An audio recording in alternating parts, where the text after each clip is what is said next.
We're finishing up our Diving Penguins page today by adding some colorful sea creatures, some waves, and some bubbles. So stick around. Hello colorists, welcome to PencilStash, a weekly show all about coloring.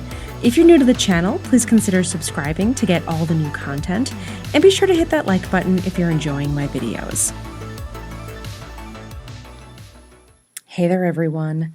Today is the day we're finishing up our penguins page. There are two videos prior to this one where I covered how to color the penguins and the background water. So if you haven't seen those and want to check them out, I'll put links in the description. Now here's where we left off, and next I'd like to do the sea creatures that are hidden amongst all these waves and bubbles. First though, what color or colors should we do all these little guys in? I sort of struggled with a few options, but in the end, I thought it would be fun to make these guys stand out a bit since the majority of our page would be blue. So using my color charts as my guide, I pulled a bunch of bright poppy colors that I thought would complement our blues. Now, as I won't show you all the coloring on the screen since there's a lot of these little guys, here's all the colors I used in case you want to follow along. And here's a few that I've done so far, and I've decided to make each fish one color, meaning the whole fish would be entirely yellow, made up of a few different yellows. And I decided against doing fish that were both like yellow and green, multicolors. I just wanted to keep it simple. So let's do a few together, and I'll show you what I mean. Let's do this guy here, and we're going to do him in yellow, starting with this super light yellow, unmellow yellow from Crayola. And we're just going to put a very light layer across the top of his head and down his spine. Very, very light pressure, circular strokes. Now we'll go in with golden yellow, another Crayola color, and we'll do another light layer along his bottom half, making sure that we're feathering it upward into that unmellow yellow to blend it as well.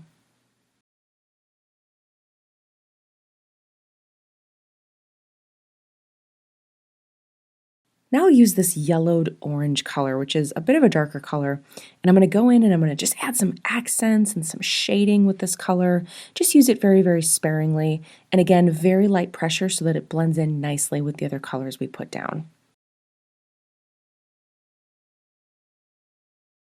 And then to finish it off, back to unmellow yellow. And we're going to go over the majority of our fish with this color using very, very light pressure. Again, this will help blend out any transitions that may be more harsh than you'd like. And it's that simple. Our fishy's done. Now let's do one more together, and let's do green on this one. And we'll do the same thing, starting with one of the lightest greens we pulled, this palm leaf color, and we'll add some light areas right across the top half of his body.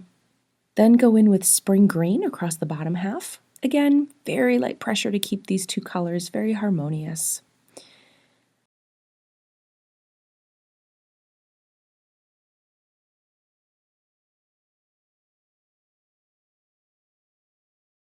And then we'll use this shamrock color to add those little bits of detail, some visual interest.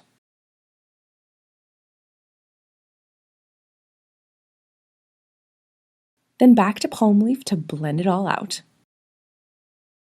And that's it. You're going to use that same technique on all the little sea creatures using the color families that we pulled. Our peaches, our pinks, our purples. And these creatures are tiny, so I really thought it best to keep it simple. Now that those are done, let's do the swirling jet streams of water waves caused by our diving penguins. I just love the shapes that they create, and I've been really looking forward to coloring these. And I want to make these stand out from the blue water. They'll still be blue, but I just want them to stand out. So we're only going to be using 3 colors for our swirls here. And let's take this section here to demonstrate.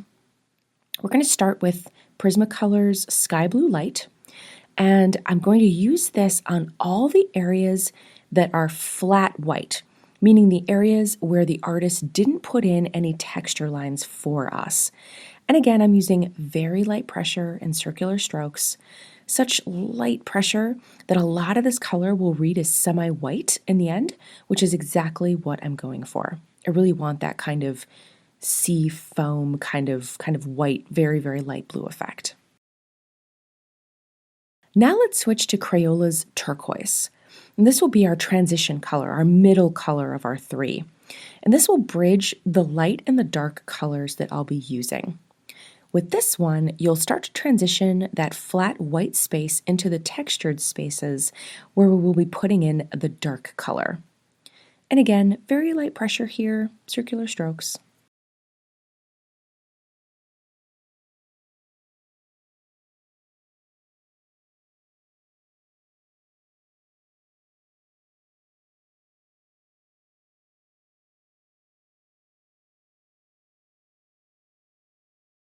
Our darkest color will be Crayola's Cerulean. This is a great mid-tone blue, still nice and poppy, complements very nice with our two previous colors, even has a little bit of turquoise in it.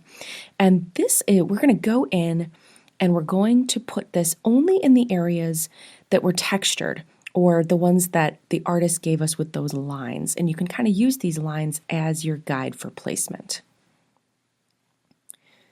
And that is it. It is literally as simple as that. Now, if you're unhappy with your transitions, you can do the same thing that we did on our sea creatures, where you go back in with either that sky blue light or the turquoise to kind of fine tune your transition areas. But if you're good, you can do the rest of the page right along with me. And I am actually going on vacation here coming up very, very soon, so I will be out of pocket for about a week. And I'm trying feverishly to get another video out to you guys before I do that, but just in case I don't, if there is a little bit of a stretch between videos, that is why I am having fun in sunny California.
All right, all the streams of swirly water are done, and I just love them. This is definitely my favorite part of this page. They are a bit more turquoise than the background water, and I think they stand out just right. I love it. And now all we have left is the bubbles, and we'll pull out a brand new color for that.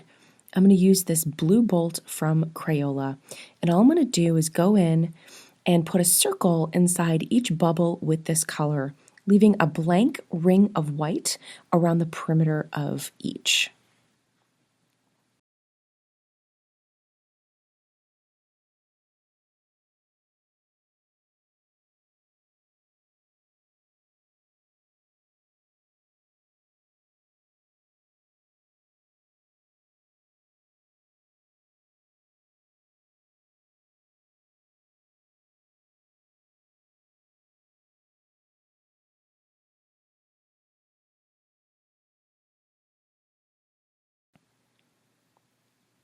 Now you know I just have to use my paint pen on this page. Love my paint pen. And there's a few things you can do with this. You could go in and just put a little reflection dot in each bubble. You could also try kind of putting a ring around each one like I'm trying here.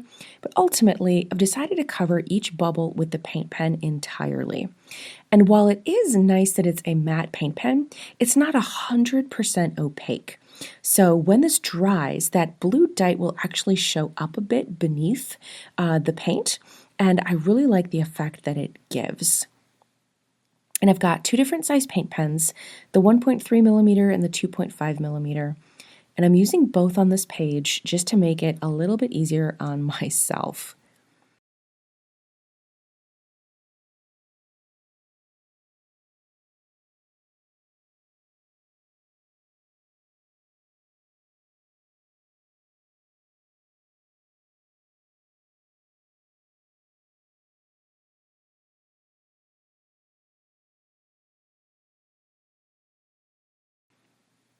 And here she is, all done. Well, one side of her anyway. The pages in this Imagimorphia book are quite detailed, and the double spreads are a lot of work. And I wanted to get you guys the finished videos here before I had a chance to do the other page, but I'm absolutely going to go back in and finish up that other side too, using the same techniques, and I will probably reveal it on my Facebook group so that everybody can see it. I hope you enjoyed this video today. If you did, please do me a huge favor and hit that like button. It helps me out a ton. And if you'd like to check out more of my coloring tutorials, you can do so by following the jump at the end of this video or checking out the rest of my channel. Thank you guys so much for watching. I will see you next time.